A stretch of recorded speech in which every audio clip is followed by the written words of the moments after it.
Hello there and welcome to Grass Me Up with me, Dr. Russell Sharp, the founder of Utrema Limited. It's the premier lawn care and sports turf podcast to do with all things plant science.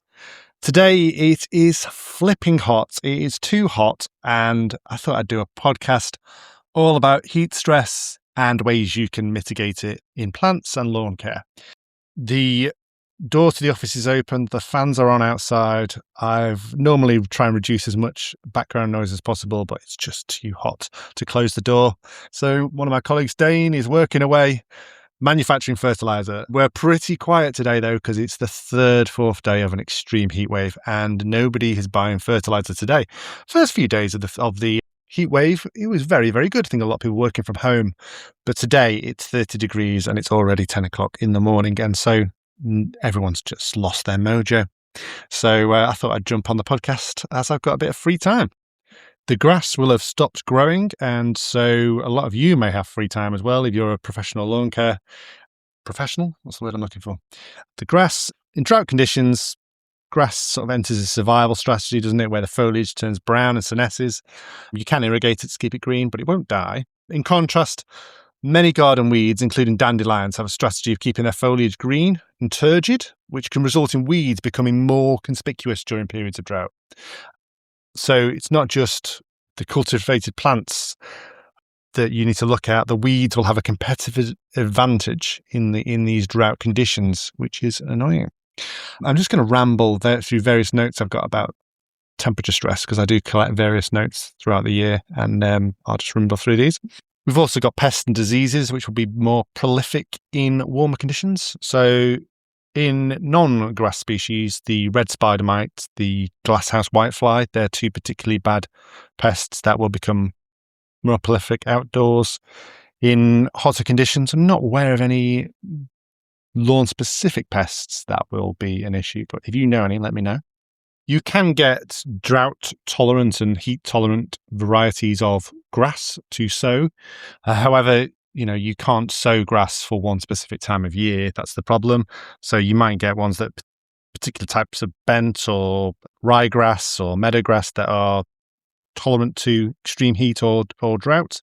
However, for really drought tolerant, you would need to be looking at Bermuda grass. You'll have heard of that in sports turf in America in the World Cup, or Manila grass. It's actually more commonly known by its scientific name, Zoysia. They're both what are called C4 grasses, which have a much more, a type of photosynthesis that has evolved specifically for high temperatures and drought conditions. And so they can photosynthesize at really high rates in high temperatures and use far less water. They're very uncommon in the UK. I don't know if anyone is using those, and probably frost tolerant. But if you could breed a frost tolerant Bermuda grass or Manila grass, then potentially they could thrive in very, very hot summers. But based on American sports turf, they would probably still need a lot of irrigation. American lawns are not as good as British lawns in the sort of domestic situation, because we have the perfect conditions for growing grass and lawns. It's quite easy to get a very green lawn, whereas if you're in California or Texas or Florida, it's very difficult to get a very good lawn. And so these species probably not as good long term, but there might be opportunities there. Unfortunately, you can't breed the C4 mechanism into conventional grass species because it requires so many different genes involved. It's not just turns on one particular chemical and that chemical makes that chemical and it can photosynthesize. It needs special mechanisms for absorbing the carbon dioxide, special cells and things. And so that needs loads, hundreds and thousands of genes to do that. So you couldn't genetically modify, say, perennial ryegrass to contain the C4 genes.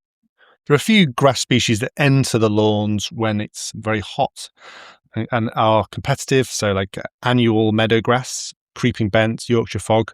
However, annual meadowgrass, Poa annua, is considered a weed because it can die off, being a annual or short-lived perennial, and it can die off in very hot weather. So very, very hot weather and dry conditions. So, in New Zealand, in golf, they have a big problem where, unlike in the UK, the annual meadowgrass dies off really quickly.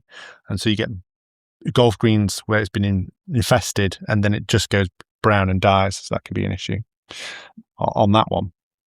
And while your grass may suffer in a period of drought, that's nothing compared to AstroTurf. So if the unfortunate people who've had AstroTurf or fake grass installed in their gardens, they are going to really be suffering, because you can go out onto your lawn and enjoy the cooling evaporation of water, certainly not getting the heat build-up that you would get on that grass. So the AstroTurf will just be getting hotter and hotter and adding to the air temperature and the heat that you get coming off objects. It's going to be massive on AstroTurf.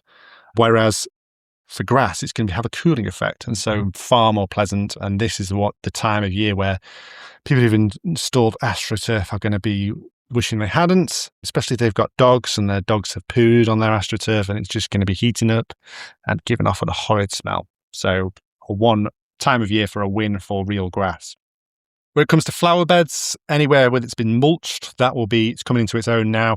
Mulching will really be seeing benefits, because the mulch will be heating up, especially if there's direct sunlight, but underneath that mulch, the soil is going to be lovely and cool, and there's going to be no evaporation, very little evaporation from it. Whereas if you haven't mulched, then there will be lots of water loss.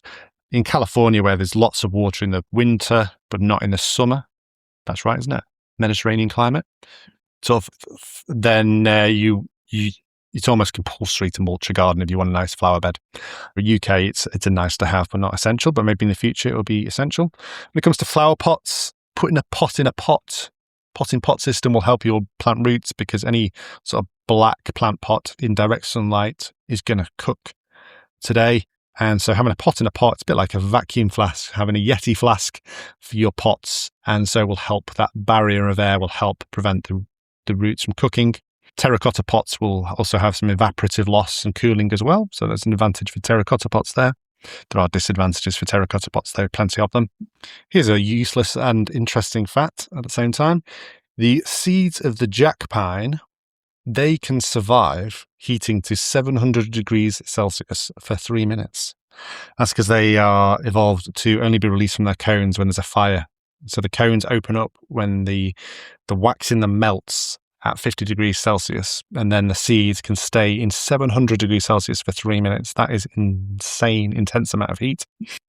Some plants in your flower bed may go summer deciduous in extreme heat and drought.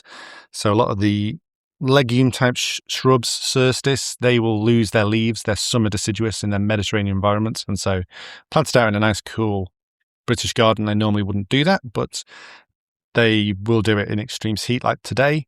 The creosote bush of North America actually drops twigs and branches. It's self-pruning in extreme heat. That one will not be hardy in the UK flower bed, though. When it comes to the interaction of nutrients, plants that are deficient in potassium will be particularly prone to heat stress. And if you wanted to improve plants' tolerance to heat stress, then I would apply a silicon fertilizer, something like our sea silica, and some seaweed extract. I would probably put sea silica on before the heat comes on, because you don't want to scorch the grass or the plants on the flower bed. And so if it's predicted to be very, very hot, then get some sea silica on. And then afterwards, to recover from the heat stress, seaweed extract. So this Sunday, it's going to get cooler. It's going to rain. And so I'd put seaweed extract on then. And then when the next heat wave comes, I would put sea silica on a few days before to produce much more resilient, tolerant tissue. There's also lots of potassium in that product as well, so you get a double win there. And there's seaweed extract in there as well, so you get a triple win. So yeah, sea silica from Utrema, great one for just before heat stress, and then seaweed extract just after heat stress. Don't be putting anything on your garden when it's really, really hot. We had someone who complained they put our product on alongside a competitor's or somebody else's wetting agent, and it burnt the grass. Wetting agents are great for recovery from heat, for opening up the clay soil, but they're not good for when there is a heat. Oh, it's just too hot now. I'm going to call it a day. I'm going to let the guys leave just after lunch. Yeah, let's just go into dormancy until Sunday. I wish I could, but I've got a I've got a football tournament, kids football tournament tomorrow in the village, and so I've got to go strim this afternoon, and then man a barbecue all day tomorrow. So that will be fun. If I survive, I'll see you on the next podcast episode for Grass Me Up. Thank you very much for listening to this drivel. It's been very low energy, half-arsed podcast. More fun and frolics on the next episode. Thank you very much for listening. Goodbye.